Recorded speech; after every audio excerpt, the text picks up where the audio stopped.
Halo teman-teman, kembali lagi di GHY Film membahas film-film terbaru dan terviral. Jangan lupa subscribe YouTube kami biar kami tambah semangat upload video terbaru. Kalau sudah, mari kita mulai.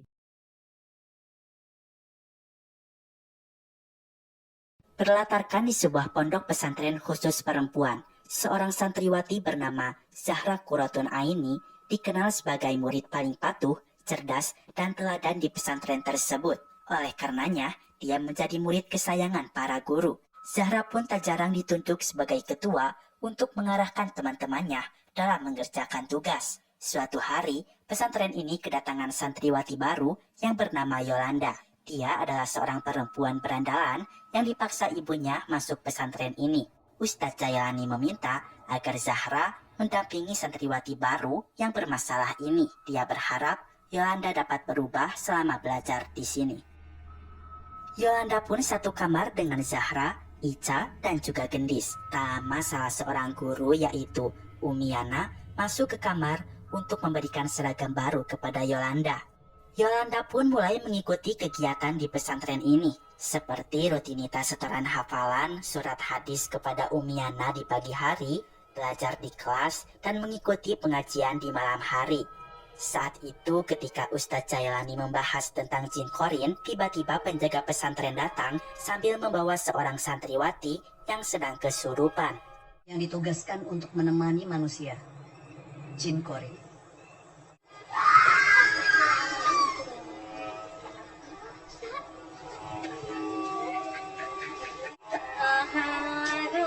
Waalaikumsalam.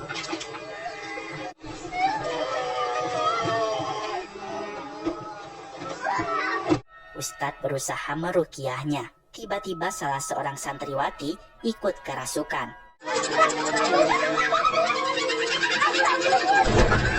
Tapi dengan ruqyah Ustadz Jailani, kedua santriwati itu berhasil disadarkan. Setelah itu, Gendis dan Ica merasa ruqyah yang dilakukan Ustadz Jailani terasa aneh, tidak seperti ruqyah pada umumnya. Tadi Ustadz tidak membaca ayat-ayat Al-Quran, melainkan membaca mantra-mantra berbahasa Sunda.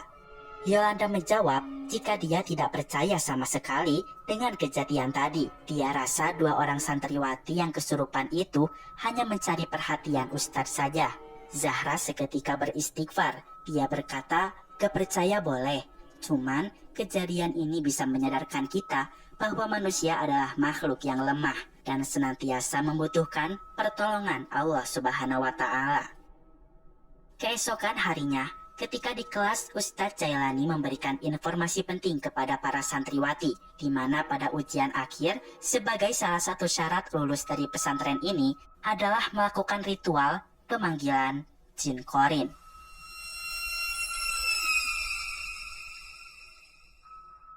Di mana mereka harus memanggil jin korinnya masing-masing. Entah apa tujuannya, intinya ritual ini dilakukan agar santriwati belajar ikhlas melepas jin korin yang selama ini mendampinginya. Zahra diminta oleh Ustadz Jailani untuk memimpin serta memandu para santriwati dalam persiapan melaksanakan ritual pemanggilan jin korin. Syarat-syaratnya, mereka harus menyiapkan sebuah batu lonjong, kuku masing-masing, lalu kedua benda tersebut dibaluti oleh kain kafan dan diikat seperti pocong mini. Yolanda dan Zahra merasa ritual ini sangat aneh. Di suatu hari, mereka pun mengikuti Ustadz Jainal yang memasuki gubuk di area berkandangan kambing. Melalui sebuah celah, Yolanda dan Zahra melihat Ustadz Jailani memakai pakaian serba hitam layaknya seorang dukun. Dia pun tengah melakukan pemanggilan jin korin terhadap seorang perempuan tak dikenal. Kebetulan Yolanda masih membawa handphone yang dibawa dari kota. Lalu secara diam-diam, Yolanda merekam aksi perdukunan yang dilakukan Ustadz Jailani.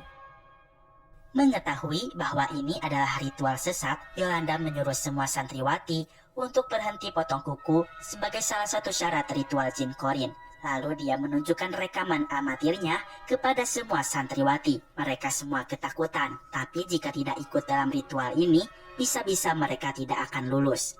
Namun di samping itu, mereka pun takut ritual ini akan menjadi bahaya bagi mereka semua.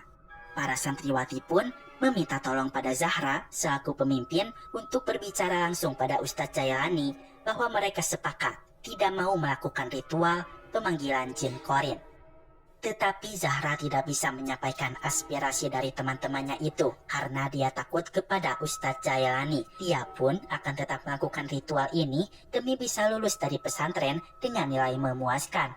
Zahra berusaha membujuk temannya dengan mengatakan bahwa dirinya yakin ini hanyalah ritual biasa dan tentunya tidak berbahaya.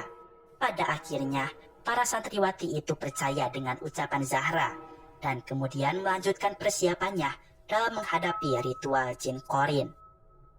Sebenarnya Yolanda kesal dengan keputusan Zahra. Sudah jelas ini ritual yang sesat, tapi karena semuanya ikut, terpaksa Yolanda ikut juga. Malam yang ditunggu-tunggu pun datang.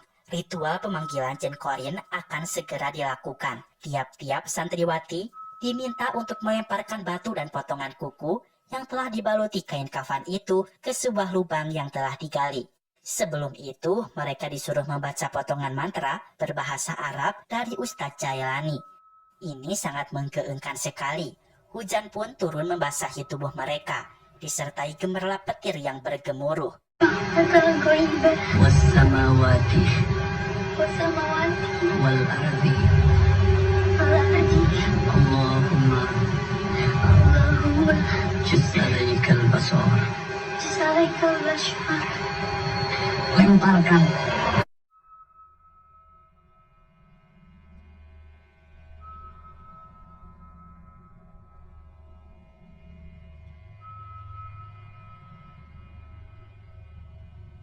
Pada akhirnya, ritual itu pun telah mereka lakukan.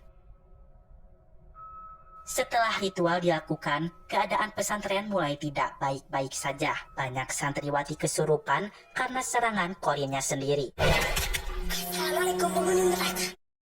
Umiana yang tidak tega melihat anak-anak seperti ini meminta agar Jailani menghentikan semuanya. Kasihan anak-anak. Namun Jailani tidak mendengarnya. Ternyata tujuan Jailani melakukan ritual itu agar dia bisa mengendalikan semua para santriwati supaya patuh kepadanya. Karena di film ini, jin Qorin mampu mengendalikan manusia Slur. Jailani memanfaatkan situasi itu untuk kepuasan hawa nafsunya. Dia melecehkan para santriwati. Jailani semakin mudah melancarkan aksinya karena para santriwati tidak memberontak lagi. Ternyata sudah banyak santriwati yang dilecehkan oleh Ustadz Jailani. Bahkan Zahra pun termasuk korbannya. Maka dari itulah Zahra selalu takut jika berada di dekat Ustadz Jailani. Dia pun tidak bisa melawan karena tidak mau nilainya jelek.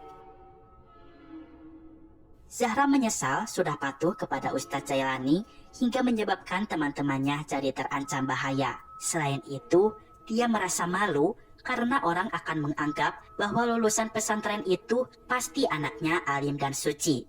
Tapi kenyataannya, dia adalah wanita yang kotor. Hingga tibalah di puncak cerita, para jin Qorin menyerang dirinya masing-masing untuk menggeser posisi mereka.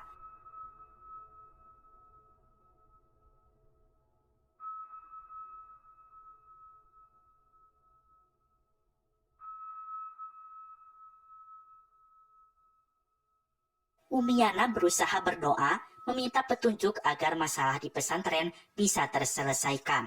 Dia pun melihat bayangan Kiai Mustafa, pemilik asli pesantren ini. Dia meyakinkan Yana jika Allah selalu ada bersama mereka, dan Yana pasti bisa menyelesaikan masalah ini.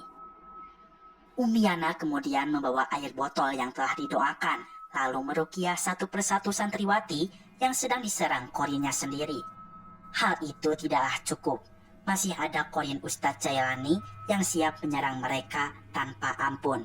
Tentunya mereka semua was-was karena Jailani bisa menyerang kapan saja dengan ilmu hitamnya. Apakah mereka semua bisa selamat dan keluar hidup-hidup dari pesantren itu? Temukan jawabannya di bioskop terdekat kalian.